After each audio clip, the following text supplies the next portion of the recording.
So we got a new rental property under contract a couple days ago or yesterday. And I paid more than I wanted to for this one.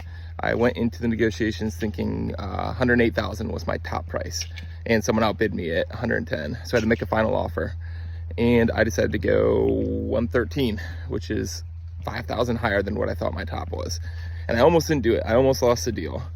And then I started to think better of it, because this property is, as soon as we fix it up, we're probably talking 10 to 15,000 to fix it up. It's going to be worth $180,000.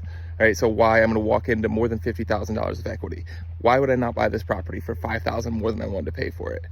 And that's true in investment properties, but it's especially true when people are buying their personal residence. We see it all the time, right? I was working with a guy this summer. He's looking at $400,000 to $500,000 houses, and he's losing out on them because he won't go 10,000 higher, 5,000 higher. And that is a lot of money. I'm not trying to minimize that.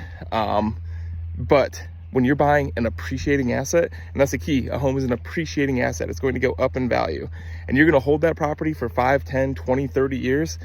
It's almost meaningless, that $5,000 to $10,000 that you're not willing to pay, assuming you can afford it, right? There's obviously a line. You have to be able to afford the property. But if you can afford it, then it really is, it's silly to lose that property for that amount of money.